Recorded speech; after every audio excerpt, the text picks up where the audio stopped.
La prédica de hoy se llama, es un poco larga, Admirable, Consejero, Dios fuerte, Padre eterno, Príncipe de paz. No sé si ustedes se acuerdan cuando eran chicos o aún antes de conocer al Señor ya grandes, cómo eran sus navidades. Yo tengo, cuando no conocía al Señor como lo conozco ahora, recuerdos bien bonitos de mis navidades. Algunos no tantos, pero la mayoría bonitos. Recuerdo que cuando era niña, mi papá, acaban de abrir las importaciones y mi papá montó una tienda de juguetes. Nos encantaba armar el árbol. Mi mamá hacía canchita, popcorn y hacíamos unas tiras larguísimas y la enrollábamos en el árbol y poníamos estos adornos maravillosos, los regalos. ¿Qué niño no espera la Navidad para abrir sus regalos? Y celebrábamos a la familia, celebrábamos a los niños, celebrábamos los regalos, celebrábamos la cena y no celebrábamos lo más importante. Hablamos, por aquí pasó del niño Jesús, el niñito Jesús, y que todos los niños representan el niñito Jesús. Esa era mi Navidad. Recuerdo que alguno que otro año nos obligaban a mi hermana y a mí a ir a misa y a escuchar unos días antes algún sermón que nos hablaba de Jesús. Pero recuerdo que era bastante pequeña y en una de esas reuniones hicieron algo diferente. Y en la clase de niños, porque había una clase de niños, o en la iglesia, no me acuerdo, y pusieron como toda una maqueta de la Navidad afuera, de lo que era el mall o las tiendas, las luces, un árbol gigante lleno de luces, gigante. Y al costado pusieron un nacimiento de este tamaño, totalmente apagado, no había una sola luz. Y nos dijeron, esa es la Navidad que celebramos hoy en día. Aún en la iglesia tradicional sabían que no celebrábamos al Señor como debíamos hacerlo. Y hoy en día probablemente, aún siendo cristianos, y aún leyendo nuestra Biblia, y aún buscando a Dios durante la semana, el día de Navidad, volvemos a ese pasado. Que no está mal estar con la familia, que no está mal celebrar, pero recordemos quién es el centro. ¿Qué cosa celebramos? Y hoy día quiero recordar eso. Y quiero irme un poquito más atrás. En el Antiguo Testamento sabemos que el Señor habló por siglos a través de profetas, a través de reyes. Aún Él mismo habló audiblemente en su palabra para enseñarle a su pueblo, para guiar a su pueblo. Y una y otra vez el pueblo caía, una y otra vez el pueblo retrocedía, caía en desgracia y le volvía a pedir al Señor que lo ayude. Hasta que el Señor dijo hasta acá. Y fueron entregados a cautiverio en Babilonia. Y luego de todo este tiempo de cautiverio, hubo un último profeta. Cuando ellos ya regresaban a su tierra, hubo un último profeta que habló en el Antiguo Testamento. Este profeta era Malaquías. Y luego de este libro, que vamos a tocar hoy en una forma pequeña, hubo un periodo en el que Dios no volvió a hablar más. Se llama el periodo de 400 años de silencio. Silencio total. No hubo un profeta, no hubo un rey, no hubo nadie que hablara más al pueblo de Dios. Había hablado por años, de generación en generación. Ya estaba su palabra hasta el Antiguo Testamento. Y aún así, el pueblo de Dios no la conocía, no conocía esa palabra.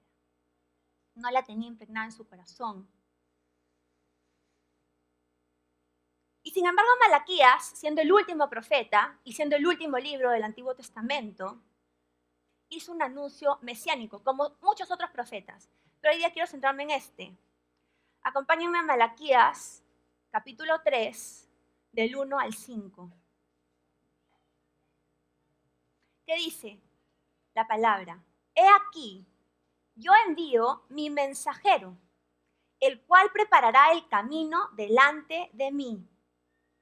Y vendrá súbitamente a su templo el Señor, a quien vosotros buscáis, y el ángel del pacto, a quien deseáis vosotros. He aquí viene, ha dicho Jehová de los ejércitos. ¿Y quién podrá soportar el tiempo de su venida? ¿O quién podrá estar en pie cuando Él se manifieste? Porque Él es como fuego purificador y como jabón de lavadores. Cuando Malaquías dice en el primer verso, en la primera línea, he aquí yo envío a mi mensajero, el cual prepara el camino delante de mí. ¿A quién se refiere? Hay un mensajero que va a venir antes, que va a preparar un camino. Juan el Bautista. Él tenía la disposición de preparar los corazones antes de que Jesús pudiera iniciar su ministerio. Y rápidamente les leo en Marcos 1, se confirma esta profecía y la profecía también que había dicho anteriormente otro profeta. Dice, he aquí yo envío a mi mensajero delante de tu faz, ya en el Nuevo Testamento, el cual prepara tu camino delante de ti. Voz del que clama en el desierto, preparad el camino del Señor, enderezad sus sendas. E inmediatamente después, en esta porción de Malaquías habla de Jesús, del Mesías. Y dice, y vendrá súbitamente a su templo el Señor. ¿Quién es su templo? ¿Quién es su iglesia? Vendrá súbitamente el Señor, a quien vosotros buscáis. Después de 400 años van a buscarlo y va a venir. Y el ángel del pacto, ahora vamos a ver a qué pacto se refiere. A quien deseáis vosotros. Malaquías, el último profeta del Antiguo Testamento, sería el preámbulo al silencio del Señor. Pero sin embargo, después de estos 400 años de silencio espiritual, el Señor vuelve a hablar. Pero no vuelve a hablar para decir lo mismo. No vuelve a hablar para dar un mensaje cualquiera. Vuelve a hablar para algo maravilloso. Y a partir de su venida empezaron a hablar ángeles, empezaron a hablar profetas como Juan el Bautista. Luego empezaron a hablar apóstoles como Pedro y Pablo. Pero el que más habló, el más importante, fue Jesús, el Mesías, que vino a traer un nuevo pacto a esta tierra, una nueva forma, sin desechar la antigua, pero una forma maravillosa de la que hoy podemos gozar, un pacto de gracia.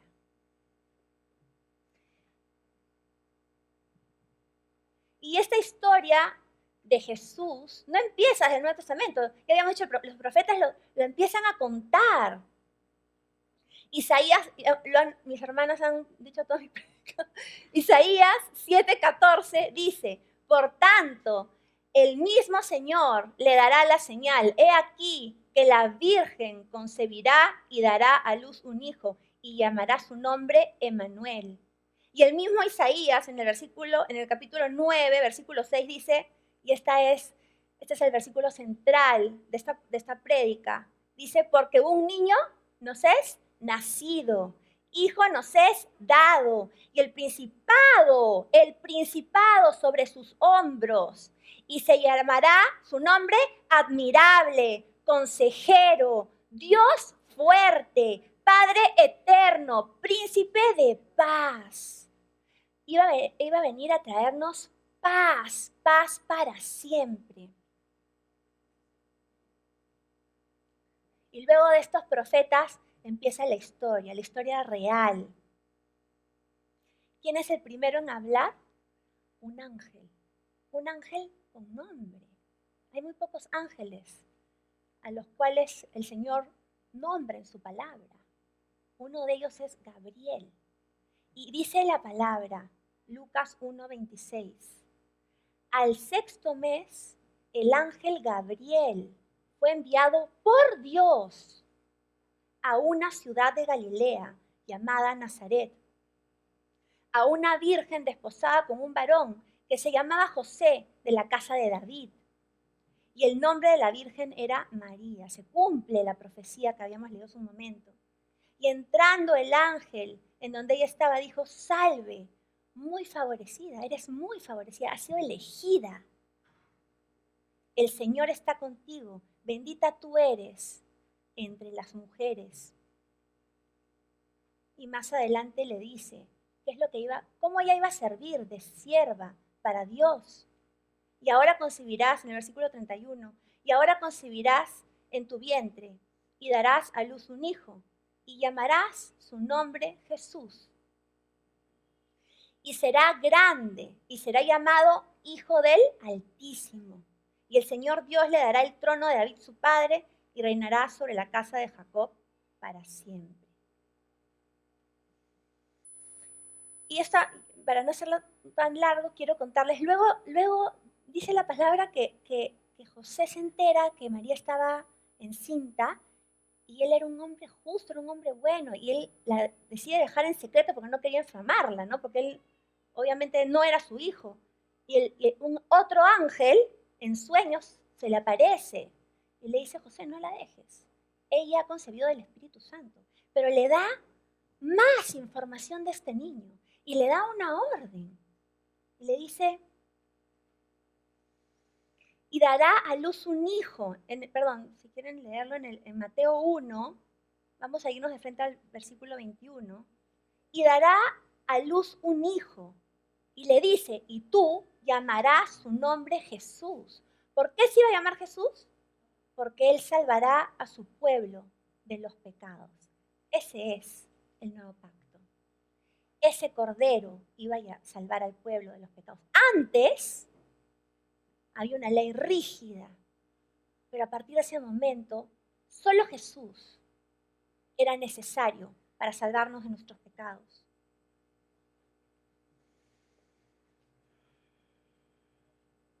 ¿Cuál es ese nuevo pacto? Que si nosotros creemos genuinamente en Él, que si nosotros nos volteamos a Él y le pedimos perdón por lo que hacemos mal, le pedimos perdón por nuestros pecados, Él con esa cruz que pagaría al final de su vida y esa sangre derramada nos limpiaría para siempre.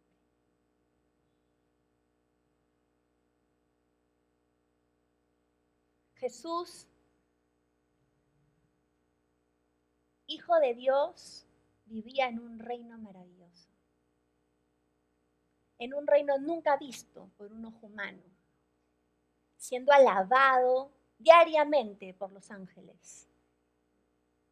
Y aún decidió venir a este mundo a nacer al rincón de un establo apestoso, porque no se imaginen que es como en las películas, que está el burrito limpiecito, no. Los animales huelen mal, hacen sus necesidades, están ahí.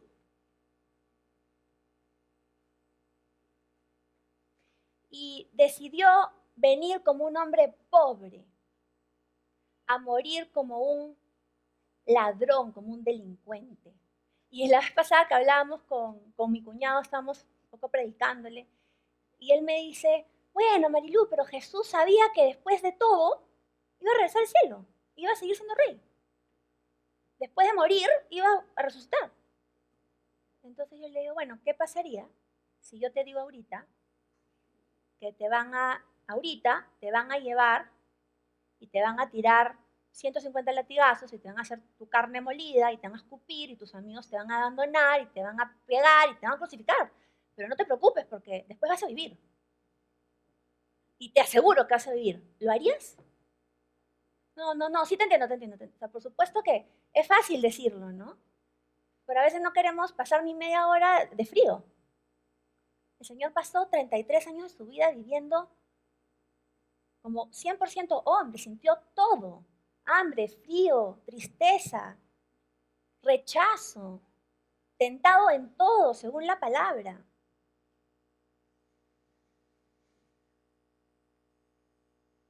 El nacimiento de Jesús fue un nacimiento humilde, solitario, silencioso.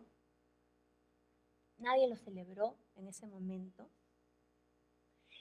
Sin embargo, estaba señalado en las Escrituras. Pero nadie del pueblo de Dios se dio cuenta.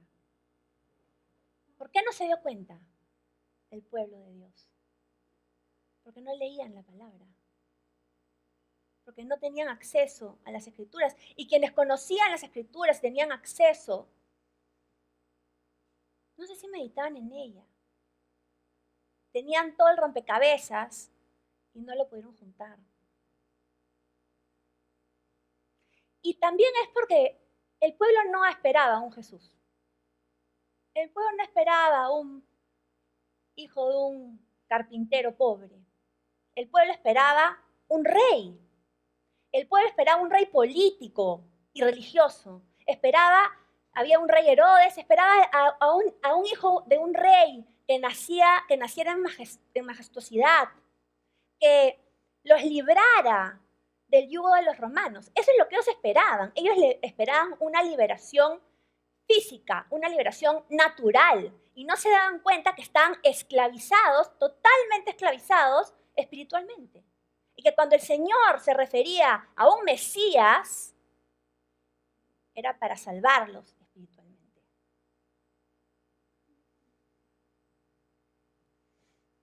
Pero habían unas personitas, no judías, gentiles, que sí estudiaban la palabra. Una parte de lo que ellos tenían, porque no la tenían toda, pero la parte que estaba en la zona donde ellos vivían, la estudiaban. En inglés se le llama hombres sabios. En castellano en la Biblia le llaman los reyes magos. Ellos estudiaban las escrituras. Ellos se guiaron por las profecías. Algunos, no todos, pero algunos estudiosos creen que estudiaron el libro de Números, la profecía de Balaam, la cuarta profecía de Balaam, que no la he puesto, pero se las voy a leer. Números 24, del 16 al 17. Dijo Balaam, hijo de Beor, dijo el varón de ojos abiertos, dijo el que oyó los dichos de Jehová y el que sabe la ciencia del Altísimo, el que vio la visión del Omnipotente, caído, pero abiertos de los ojos. Lo veré, mas no ahora. Lo miraré, mas no de cerca. Saldrá estrella de Jacob y se levantará cetro de Israel. La profecía de Balaam habla de que una estrella se levantará de la tierra de Jacob y que mientras esto ocurre, se levantará un cetro en Israel. ¿Quién usa un cetro? Un rey. El cetro le pertenece a un rey. Y eso fue lo que pasó.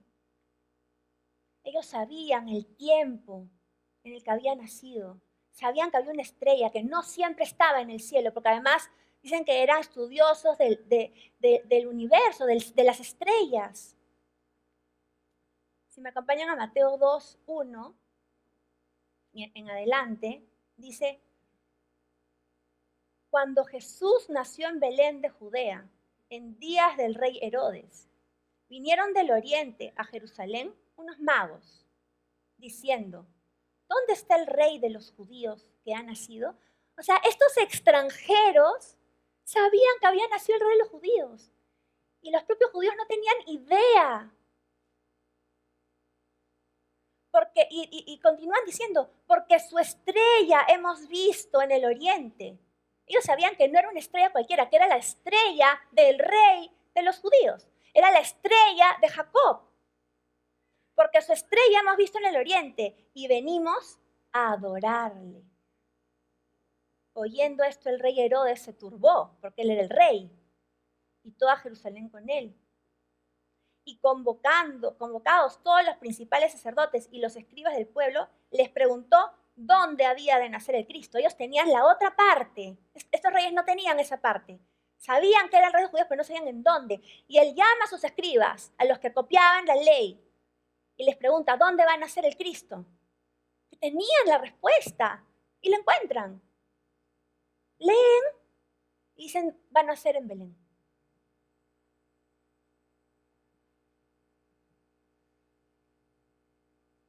Ellos le dijeron, en Belén de Judea, versículo 5, porque así está escrito por el profeta. ¿Qué profeta? Miqueas, un tercer profeta.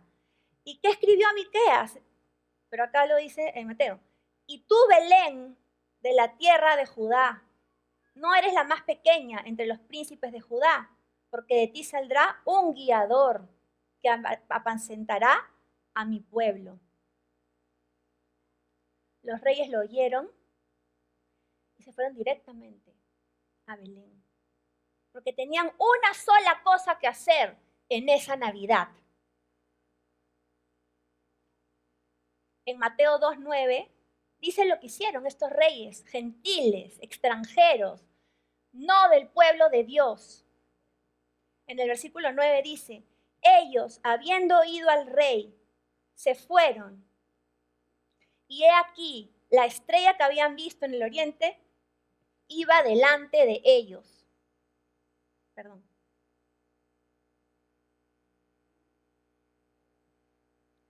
Hasta que llegando se detuvo sobre donde estaba el niño.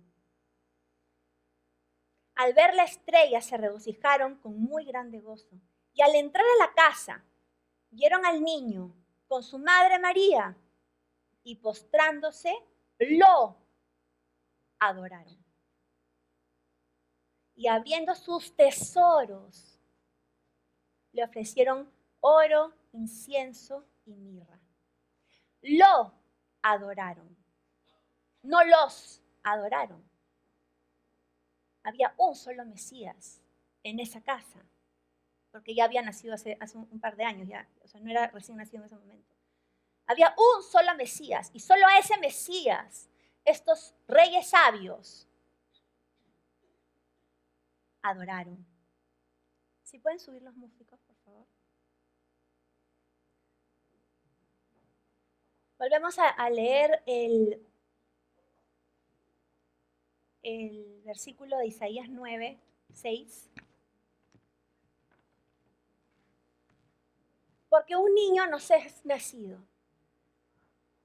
hijo nos es dado, y principado sobre su hombro.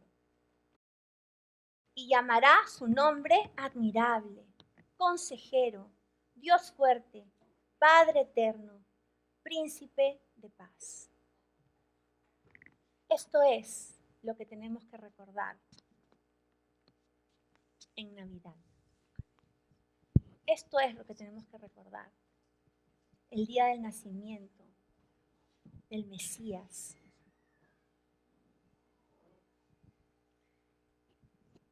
Y tenemos que recordar que cuando Él vino para esto. Juan 3:16, el versículo más conocido de la Biblia, o uno de los más conocidos. Porque de tal manera amó Dios al mundo, que ha dado a su Hijo unigénito, para que todo aquel que en Él cree no se pierda, mas tenga vida eterna. Para eso ha venido nuestro Señor, para eso ha venido nuestro Mesías, para darnos vida eterna, para ya no tener que seguir los 10 mandamientos al pie de la letra y si me digo una mentira, ¡ay, me estoy en el infierno! Y como antiguamente hacían un sacrificio. No, ya no. Eso no nos da carta abierta para hacer lo que queramos. Pero tenemos a un Dios, a un Salvador, al que podemos voltear y pedirle perdón genuinamente. Y Él nos va a guiar, Él nos va a ayudar, Él nos va a apacentar y nos dará vida eterna. Vamos a orar antes de que se levanten.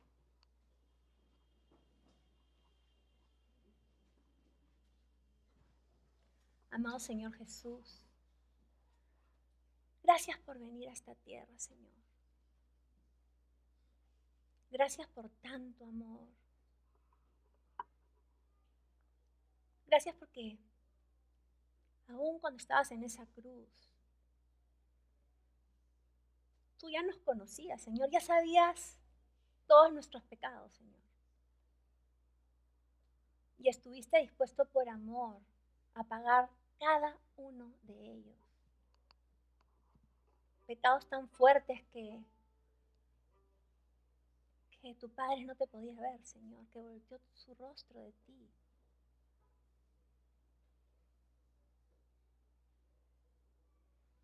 Te pido que en este tiempo, Señor, que en esta Navidad que vamos a recordar, Señor, rememorar tu venida, no como un niñito, no como un bebito, como el Rey de Reyes, como el Señor de Señores.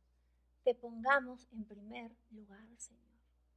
Podamos decirle aún a nuestros familiares que no te conocen, ¿qué estamos celebrando en ese día? El porqué de esta celebración tan grande. Y ayúdanos a que ese niño que nace crezca en nuestros corazones, que crezca espiritualmente y que nuestra carne mengue, Señor. Que tú te entrones en nuestra vida, Padre, y te entrones en esta preciosa iglesia, Señor. Y que tú seas nuestro guiador, Señor. Gracias, Padre, te doy nuevamente por mis hermanos, gracias por los líderes, gracias por nuestra amada pastora, gracias porque recibimos tu palabra, Señor, recibimos tu palabra pura. Y que así sea siempre, y que aun cuando la leamos como realmente es, Señor, y no pongamos ninguna añadidura para nuestra conveniencia, Señor. Te lo pedimos en tu precioso nombre. Amén y amén.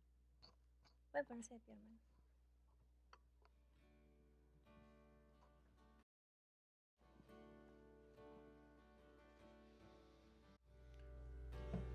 Admirable consejero, príncipe de paz, es aquel que se hizo carne, lleno de gracia y verdad.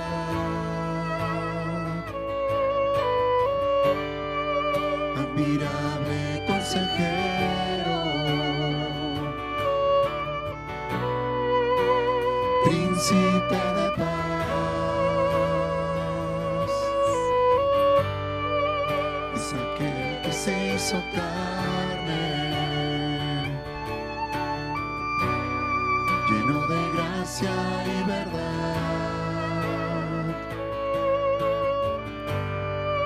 Admirable consejero, príncipe de paz, es aquel que se hizo carne, lleno de gracia y verdad.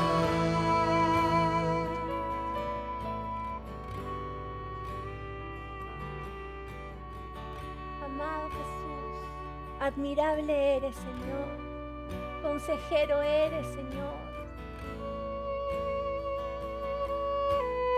Recuérdanos, Señor, como iglesia, que seas nuestro consejero, Señor, que realmente podamos acudir a ti todos los días.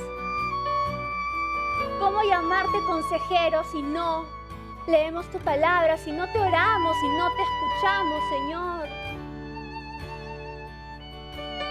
¿Cómo llamarte Padre eterno, Señor, si no tenemos ninguna relación de hijos contigo, Padre? ¿Cómo llamarte Príncipe de paz si no hay paz en nuestra vida? Aún teniendo el rótulo de cristianos, no hay paz.